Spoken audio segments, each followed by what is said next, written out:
Okey, selamat pagi dan selamat sejahtera. Sekali lagi kita bertemu pada kelas yang seterusnya. Okey. Untuk hari ini kita akan teruskan dengan bab yang kedua, iaitu berkaitan dengan carta pai. Okey, apa yang dikatakan sebagai carta pai kita akan lihat untuk kali ini. Okey, baik. Induksi bab. Dalam bab ini kita dapatkan sedikit pengenalan, gambaran asas. Okey, data yang diperolehi. Okey, data yang kita dapat, sesuatu data yang kita perolehi dapat diwakilkan, dapat ditunjukkan dalam pelbagai cara. Okey. Tapi untuk hari ini kita nak gunakan data-data yang ada, kita akan buat dalam bentuk carta pai. Ada banyak kaedah sebenarnya. Okey, carta pai merupakan satu kaedah perwakilan data, iaitu dengan menggunakan bentuk bulatan. Kemudian dalam bulatan tersebut akan dibahagikan kepada beberapa bahagian.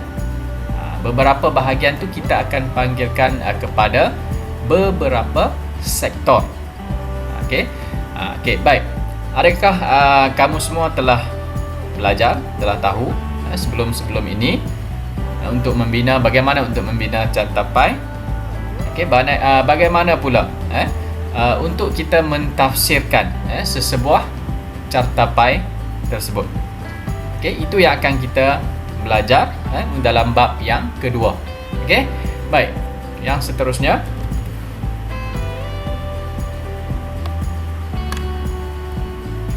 okey, baik.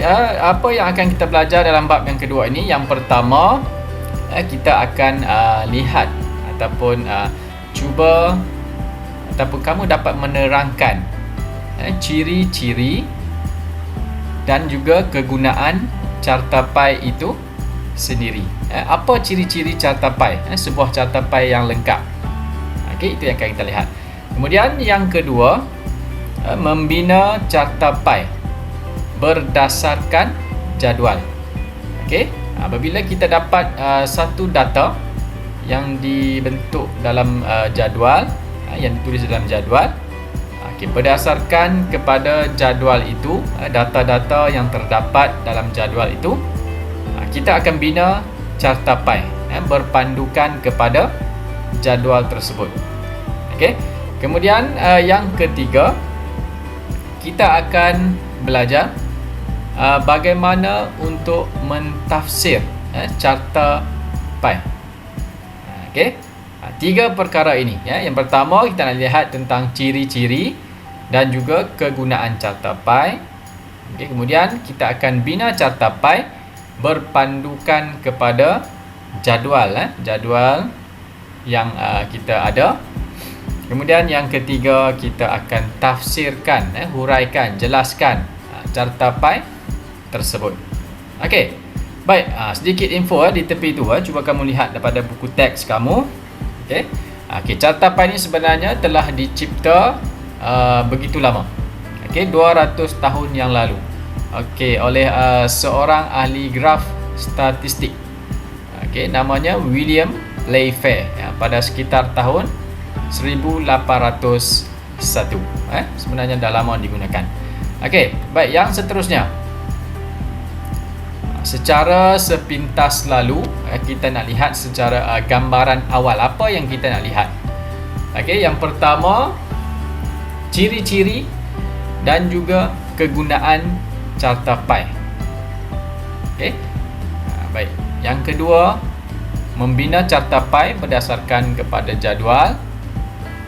Dan yang ketiga, kita akan buat tafsiran, tafsiran carta pai yang telah kita bina, yang kita bentukkan. Okey. Baik, bagi yang pertama, ciri-ciri kegunaan carta pai secara ringkasnya. Kita lihat secara ringkas dulu. Kemudian kita akan lihat secara terperincinya nanti. Ciri-cirinya yang perlu ada, yang pertama, sebuah carta pai yang lengkap akan ada sektor. Okey, saiz sudut yang betul. Nilai sektor.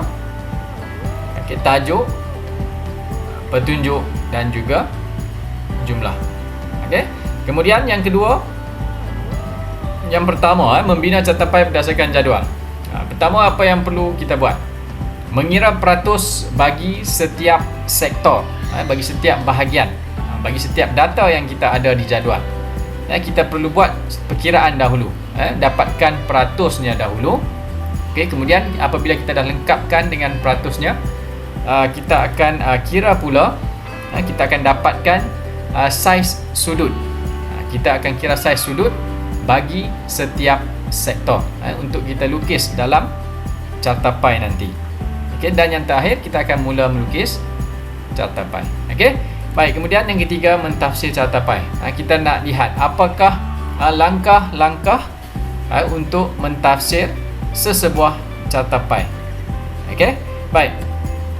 Yang seterusnya, kita nak lihat secara lebih jelas dan terperinci 2.1 iaitu ciri-ciri dan kegunaan cartapai. Okey. Cartapai iaitu sejenis gambar rajah dalam bentuk grafik, perwakilan grafik untuk menunjukkan pembahagian atau pecahan data-data dan juga maklumat dalam bentuk bulatan. Cartapai dia ada satu bentuk, bulatan. Okey, kemudian dalam bulatan tu pula akan dibahagikan kepada beberapa bahagian.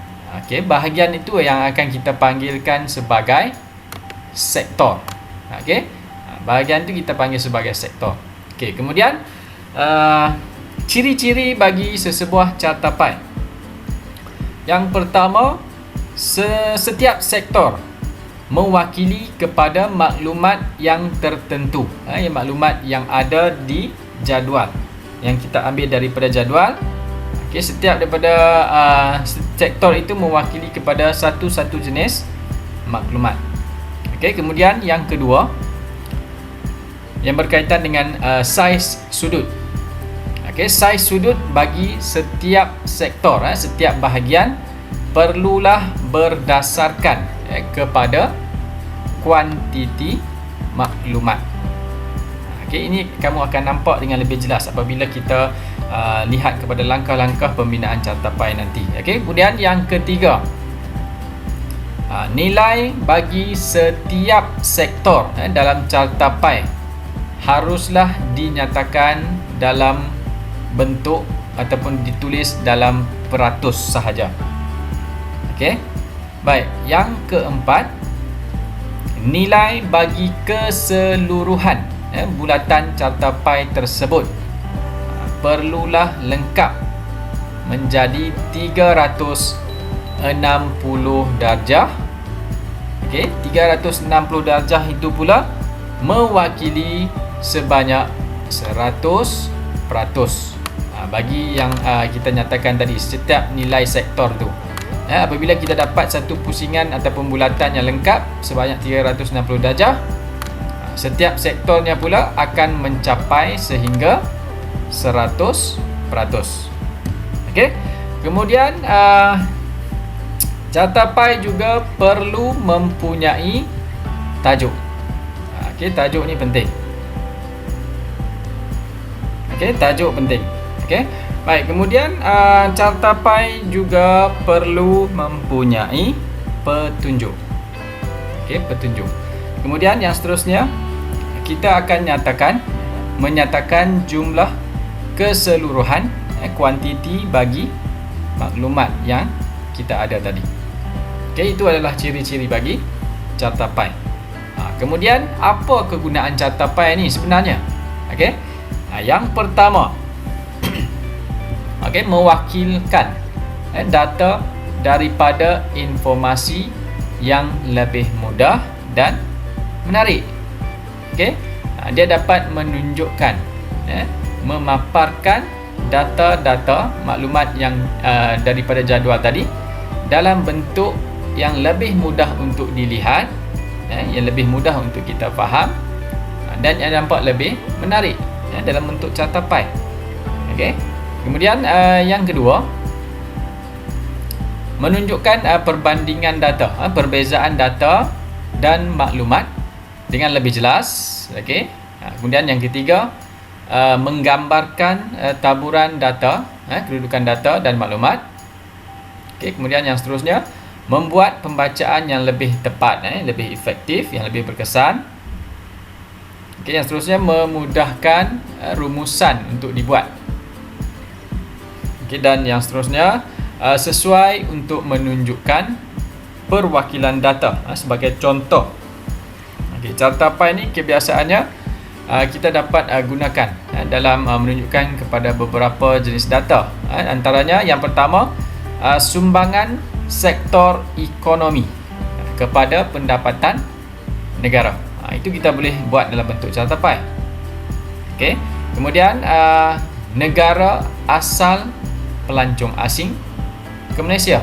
Kita dapat data, maklumat pelancong asing yang masuk ke Malaysia. Melalui data tersebut kita akan buat ataupun kita boleh buat dalam bentuk carta pie. Okey. Kemudian destinasi import dan ekspor utama di Malaysia. Di mana negara kita ekspor ataupun import apa-apa barangan. Okey. Daripada luar ataupun kita beli, kita jual dan sebagainya. Okey, itu adalah antara kegunaan-kegunaan yang dapat kita lihat berkenaan dengan carta pie. Okey. Baik, kita teruskan dengan langkah-langkah yang seterusnya.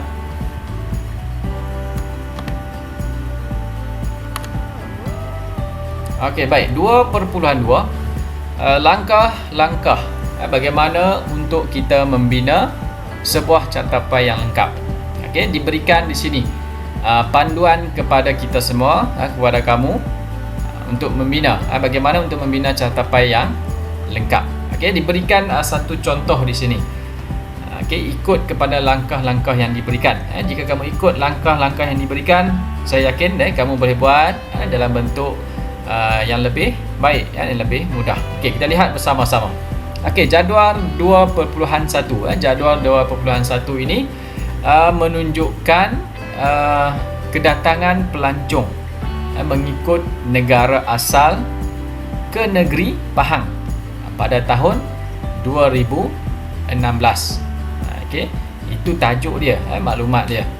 Kedatangan pelancong mengikut negara asal ke negeri Pahang. Okey, dia fokuskan kepada negeri Pahang sahaja. Okey, baik, kita akan ikut lihat langkah-langkah yang berikut bagi menghasilkan sebuah carta pie yang lengkap. Okey, berdasarkan kepada jadual ini. Kita lihat dulu jadual ni. Jadual 2.1. Tajuk dia yang pertama di atas ni. Kita lihat di sini. Ini adalah tajuk bagi jadual. Kedatangan pelancong mengikut negara asal ke negeri Pahang pada tahun 2016. Okey. Baik, kemudian kita lihat kepada jadual yang ada di sini. Okey, ada 4 bahagian. Yang pertama, negara. Okey, yang kedua, jumlah pelancong. Okey. Kemudian yang ketiga, peratus. Dan yang keempat, saiz sudut sektor. Okey. Daripada maklumat data negara dan jumlah ni, kita akan kirakan apakah peratusnya bagi setiap sektor ataupun setiap bahagian ini dan apakah saiz sudutnya. Bagaimana untuk kita kira? Okey, kita akan lihat langkah yang seterusnya. Okey, sebelum tu kita lihatlah bagi negara Amerika Syarikat. Jumlah pelancong yang datang ke negeri Pahang 11,842 orang.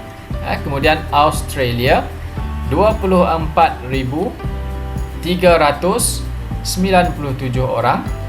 Jepun 238,378. Okey, kemudian Thailand 72,580. Di sini telah diberikanlah bagi peratus dan saiz sudut sektornya. Bagaimana untuk kita dapatkannya? Okey, ini langkah-langkahnya. Baik, bagi langkah yang pertama, tukarkan nilai mutlak dalam jadual kepada peratus. Nilai mutlak iaitu contoh yang kita ambil yang pertama, peratus bagi pelancong dari negara Jepun. Okey, ini negara Jepun. Kita lihat di sini.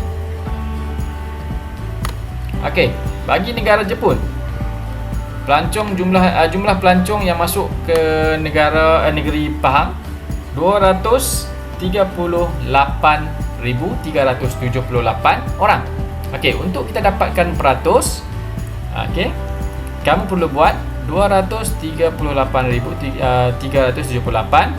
Kamu akan bahagikan dengan jumlah keseluruhan bagi semua pelancong yang masuk ke negeri Pahang. Kamu akan lihat jumlah di bawah ni. Okey, 238,378 bahagikan dengan jumlah keseluruhan. Okey, untuk dapatkan peratus, kamu darabkan dengan 100%. Okey, itu yang akan kamu dapat 69%. Okey, so di sini bagi kolom ini peratus, kamu tulislah 69%. Kemudian kamu buat kiraan bagi setiap jumlah pelancong ni. Amerika Syarikat 11,842 kamu bahagikan dengan 347,197, kemudian darabkan dengan 100. Kamu akan dapat peratusnya. Okay, sama dengan Australia 24,397, kamu bahagikan dengan jumlah keseluruhan dan didarabkan dengan 100. Kamu akan dapat 7%. Okay, bagi negara Thailand 72,580. Okey, kemudian kamu bahagikan dengan 347,197. Kemudian darabkan dengan 100. Kamu akan dapat jumlah peratusnya. Okey, itu adalah cara untuk kita dapatkan peratus daripada nilai mutlak yang kita ada. Okey, itu baru yang pertama. Bagaimana untuk kita dapatkan nilai peratus. Okey, yang kedua, kita nak lihat ataupun kita akan kirakan saiz sudut bagi setiap sektor. Okey, ni kolom yang terakhir, saiz sudut. Bagaimana untuk kita dapatkan sudut? Okey, kita lihat contoh di sini. Kita ambil yang contoh ni negara Jepun. Okey, saiz sudut sektor bagi pelancong dari negara Jepun. Okey, kamu akan ambil nilai peratus di sini. Negara Jepun, lihat negara Jepun. Okey, nilai peratus akan dibahagikan dengan 100 jumlah di peratus. 100%, 100 di bawah ni. Okey, kemudian untuk dapatkan saiz sudut, untuk dapatkan saiz sudut sektor, kamu perlu darab dengan 360 darjah. Okey, 69 dibahagikan dengan 100, kemudian didarabkan dengan 360. Okey, kamu akan dapat 248 darjah. Okey, harap kamu jelas ya. Okey, baik, yang seterusnya bagi Amerika Syarikat, jumlah peratusnya pula 3%. Kamu bahagikan dengan 100, kemudian kamu darab dengan 360 darjah. Kemudian berapa yang kamu akan dapat? Di sini 11 sudut dia, 11 darjah. Okey. Kemudian Australia, 7 dibahagikan dengan 100 darab 360 darjah. Kamu akan dapat 25 darjah. Dia punya saiz sudut sektor. Kemudian Thailand 21. Kemudian kamu bahagikan dengan 100 darabkan dengan 360 darjah. Kamu akan dapat 76 dia punya sudut 76 darjah. Kemudian kamu akan semak balik setiap daripada peratus yang kamu dapat, kamu akan tambah keseluruhannya dan akan dapat jumlah 100%, bagi peratus. Manakala bagi saiz sudut sektor, okey, kamu akan tambah keseluruhannya menjadi 360 darjah. Okey. Okey, jika kamu dapat saiz sudut mungkin terlebih sedikit ataupun terkurang sedikit, sama juga dengan peratus, kamu perlu bundarkan data yang kamu kira tadi. Okey, kamu perlu bundarkan data-data yang kamu kira tadi mengikut kesesuaian, bagi memudahkan untuk kamu bina catatpai nanti. Jika kamu lihat balik yang kamu kira tadi, mungkin kamu tertinggal untuk bundarkan kepada yang sesuai sehingga mendapat jumlah yang betul. Okey, kamu kena cek balik, kena kira semula. Okey, baik. Yang seterusnya, langkah yang ketiga, kamu akan tentukan jejari yang sesuai. Jejari ini adalah saiz yang sesuai untuk kamu lukis sebuah bulatan dengan menggunakan jangka lukis. Ini alat yang kamu perlu ada. Okey, jangka lukis perlu ada untuk kamu buat lukisan catatpai. Okey, berdasarkan maklumat yang kamu dapat ini, kamu perlu tentukanlah jejari yang sesuai. Berapa cm yang sesuai. Kebiasaannya kita akan gunakan 5 cm untuk membuat catatpai. Okey, baik. Kemudian yang seterusnya, kita lihat yang langkah yang berikutnya. Okey, langkah yang seterusnya, langkah yang keempat, lukiskan jejari, okey, dari pusat bulatan tegak ke atas. Okey, sektor yang pertama perlulah bermula daripada pusat bulatan tegak ke atas. Okey, di sebelah sini akan bermula dengan sektor yang pertama, yang kedua, ketiga dan yang seterusnya sehingga lengkap satu bulatan. Okey, seperti langkah yang kelima ini. Lukiskan setiap sektor daripada nilai yang terbesar. Okey, ingat ni, ini ramai yang buat salah. Okey, lukiskan setiap sektor daripada nilai yang terbesar. Okey, daripada jadual tadi kamu lihat balik apa nilai sektor yang terbesar. Pastikan itu yang pertama, nilai yang terbesar. Kemudian mengikut urutan nilai sektor yang terkecil sehinggalah habis lengkap satu pusingan 360 darjah mengikut arah putaran jam, dan ia mesti bermula tegak dari atas. Okey, dari sini mesti buat macam tu. Kalau kedudukannya salah, catatpai akan terjejas, akan salah juga. Okey, baik. Kemudian warna atau lorekan. Ini langkah yang seterusnya. Setelah kamu lengkap membina ataupun melukiskan sektor-sektor tadi, daripada sektor yang terbesar sehinggalah sektor yang terkecil. Okey, warna ataupun buat lorekan sektor. Kebiasaannya untuk kekemasan, kita akan mewarnakan catatpai tersebut. Dia nampak lebih kemas, lebih mudah untuk kita lihat dan lebih menarik. Lorekan juga boleh digunakan, tak ada masalah, tak salah. Okey, kemudian tuliskan nilai peratus. Itu kegunaan peratus yang kita kira tadi.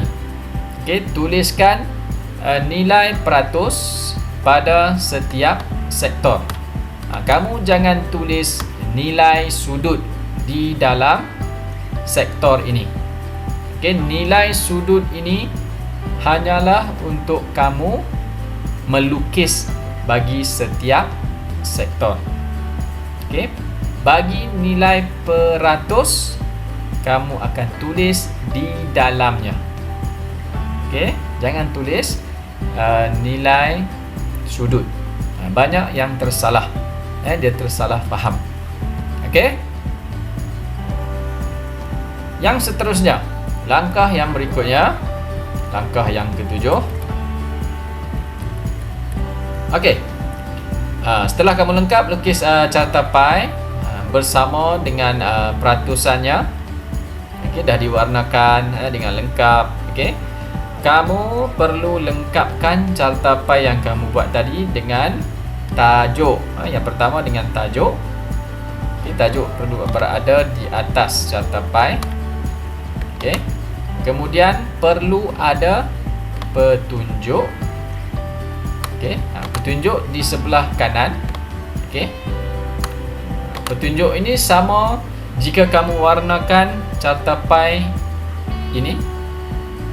Di bahagian petunjuk juga warnanya perlu sama dengan sektor-sektor yang kamu warnakan. Contohnya sektor yang pertama tadi, sektor bagi negara Jepun, warnanya hijau. Okey, di carta pie juga perlulah menggunakan warna hijau. Okey, kemudian ikutlah kepada sektor-sektor yang berikutnya sehinggalah kepada sektor yang paling kecil. Okey, baik, jika ruangan sektor yang terakhir ini kamu tidak dapat menulis jumlah peratus di dalamnya, kamu boleh tulis di luarnya, seperti dalam gambar ini. Okey, buat sedikit garisan keluar, kemudian tulislah nilai peratusannya. Okey, kemudian yang terakhir perlu ada jumlah keseluruhan pelancong tadi. Okey, semua maklumat yang ada di sini telah ada di dalam jadual yang pertama sekali yang kita lihat tadi. Okey, cuba ingat, cuba kamu lihat kembali. Kita lihat sama-sama. Semua ada di sini. Jumlah dan tajuk, baik, negara dan sebagainya, semua telah ada. Apabila kamu rasa dah lengkap buat carta pie ni, cuba lihat balik pada jadual. Pastikan maklumat-maklumat yang ada di jadual tidak tertinggal. Okey, di kawasan di bahagian ini. Baik, kita teruskan dengan 2.3. Bagaimana untuk kita tafsir, mentafsir sebuah carta pie. Okey, dalam buku teks yang seperti yang saya paparkan ni, berikut adalah langkah-langkah bagaimana untuk mentafsir carta pie. Okey, mengikut kepada carta ini, carta aliran ni. Yang pertama, apa yang perlu semua pelajar buat, okey, kamu akan lihat tajuknya dahulu.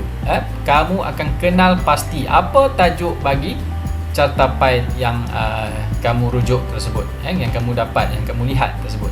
Pastikan ada tajuk. Kamu kenal pasti tajuknya. Kemudian langkah yang seterusnya, kamu perlu kenal pasti setiap sektor yang ada di carta pie. Okey, yang pertama tadi tajuk di sini. Di bawah ni contohnya. Kemudian kamu lihat sektor-sektor yang ada di dalam carta pie. Okey, sektor ini. Baik, di sini kita lihatlah Jepun, Thailand, Australia, Amerika Syarikat. Ini adalah sektor-sektornya. Kemudian langkah yang ketiga, kamu akan nyatakan nilai bagi keseluruhan. Okey, nilai bagi keseluruhan iaitu jumlah pelancong secara keseluruhan dahulu. Okey, kemudian baru kamu akan jelaskan nilai bagi setiap sektor, satu per satu. Sektor yang pertama daripada negara Jepun, berapa jumlah dia? Okey, kemudian sektor daripada negara Thailand, sektor yang kedua, sektor yang ketiga daripada Australia, kemudian daripada Amerika Syarikat. Okey. Kemudian nyatakan nilai sektor yang paling tinggi dan yang terendah. Okey. Kalau lihat pada catatan ini, yang paling tinggi adalah bagi negara Jepun. Manakala sektor yang paling rendah adalah negara Amerika Syarikat. Okey. Kemudian nyatakan perbezaan nilai bagi antara sektor. Perbezaan sektor tu antara sektor yang tertinggi dan terendah. Kamu buat perbezaan. Okey, berapa perbezaan dari segi peratus? Dan juga berapa perbezaan dari segi jumlah pelancong. Okey. Kemudian ini yang kamu perlu buat isi-isi yang tersirat berdasarkan kepada dapatan-dapatan data. Kamu perlu buat huraian. Bahagian ini memerlukan kamu untuk berfikir. Kamu perlu huraikan isi yang tersirat berdasarkan kepada data-data yang ada di cartapai ataupun data yang ada di jadual. Okey. Di sini kita akan rujuk cartapai lah yang pertama sekali. Okey, dan yang terakhir kamu akan buat rumusan secara keseluruhannya. Okey. Itu adalah step by step, langkah demi langkah bagaimana untuk kita mentafsir cartapai. Yang pertama, kenal pasti tajuk, kenal pasti sektor. Okey, kemudian nyatakan nilai keseluruhan dan nilai setiap sektor. Okey, kemudian seterusnya nilai yang tertinggi dan yang terendah. Nyatakan perbezaan nilai yang tertinggi dan terendah tadi. Kemudian huraikan isi yang tersirat berdasarkan daripada maklumat yang ada dan buat rumusan secara keseluruhan. Okey, baik, kita sama-sama lihat contoh bagi mentafsir. Baik, merujuk kepada cartapai ni, kedatangan pelancong yang kita buat tadi, yang contoh kiraan tadi. Okey, bagi yang pertama tadi kita lihat kenal pasti tajuk. Kenal pasti tajuk. Okey, di sini kita lihat di mana tajuk dia. Cuba kenal pasti. Okey, cartapai menunjukkan kedatangan pelancong mengikut negara asal iaitu Jepun, Thailand, Australia dan Amerika Syarikat ke negeri Pahang pada tahun 2016. Itu adalah dia kenal pasti tajuk dia. Okey.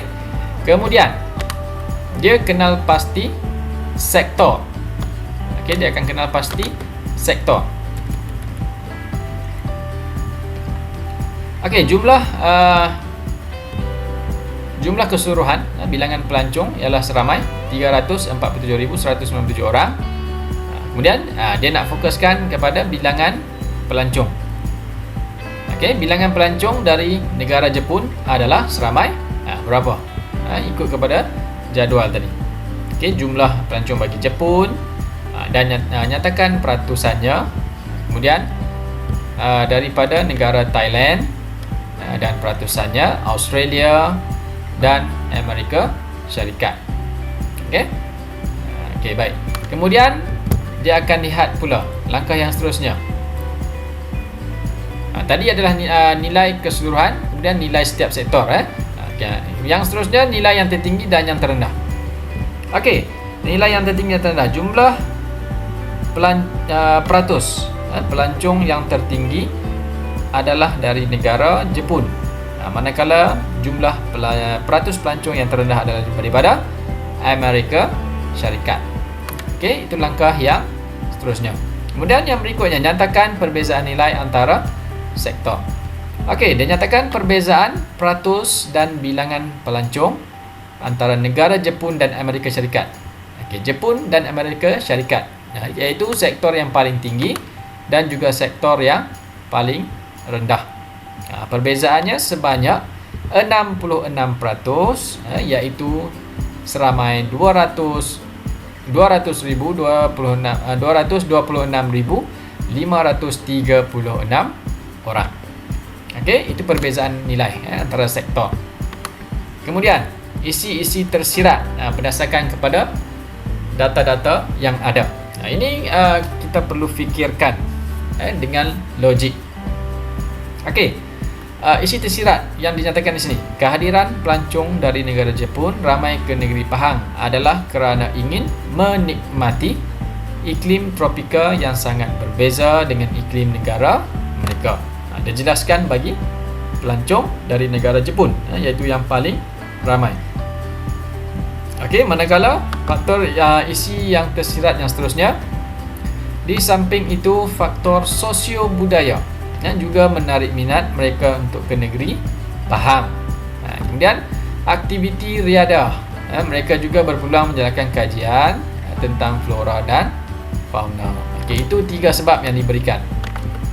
Berkaitan dengan iklim, berkaitan dengan faktor sosio-budaya dan juga aktiviti riadah dan juga kajian tadi. Okey, itu adalah isi yang tersirat yang dinyatakan, yang diambil data yang paling tinggi. Kenapa pelancong Jepun ramai datang ke negeri Pahang? Dia jelaskan isi tersirat berdasarkan pelancong yang paling tinggi. Okey, kemudian langkah yang terakhir iaitu membuat rumusan secara keseluruhan.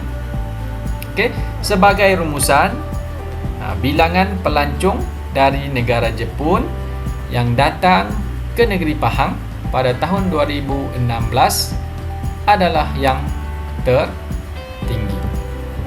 Okey, itu adalah rumusan dia secara keseluruhan. Ringkas, cuma kamu perlu ingat langkah demi langkah. Okey, langkah-langkah ini untuk mentafsir sebuah catapan. Okey, so kita dah selesai. Kita dah kenal, dah tahu bagaimana untuk membuat cartapai, apakah ciri-ciri cartapai, kegunaan cartapai, bagaimana untuk mengira peratus, bagaimana untuk mendapatkan sudut dan sebagainya. Okey, so kita dah habis untuk tajuk bab yang kedua. Okey, kita imbas kembali, refresh balik apa yang kita lihat, yang kita belajar tadi. Okey, cartapai maksud dia gambar rajah ataupun grafik yang memaparkan pembahagian atau pecahan data dan maklumat dalam bentuk bulatan yang dibahagikan kepada beberapa sektor.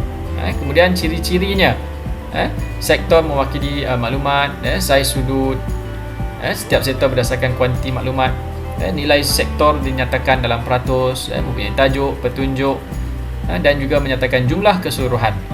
Manakala kegunaannya mewakilkan data kepada informasi yang lebih mudah. Okey, kemudian menunjukkan perbandingan data dengan lebih jelas. Okey, kemudian memudahkan rumusan untuk dibuat. Okey, kemudian langkah-langkah untuk membina cartapai tadi. Okey, yang pertama kira peratus, kira saiz sudut, kemudian tentukan jejari untuk kita lukiskan bulatan cartapai, biasanya 5 cm, ingat, ikut kesesuaian. Okey, kemudian lukis jejari, kemudian melukis setiap sektor, kemudian warnakan ataupun lorekkan, dan tulis nilai peratus pada setiap sektor dan lengkapkan cartapai tersebut dengan tajuk, petunjuk dan jumlah keseluruhan. Manakala yang terakhir tadi kita lihat bagaimana untuk mentafsir cartapai. Ingat, kenal pasti tajuk, kenal pasti sektor, nilai keseluruhan, nilai setiap sektor, sektor yang tertinggi dan yang terendah, kemudian perbezaan nilai antara sektor, hurai isi tersirat dan rumusan.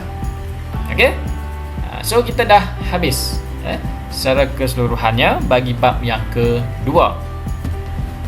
Okey kelas, sebagai pengukuhan kepada apa yang kita belajar pada hari ini, saya minta semua pelajar buka di muka surat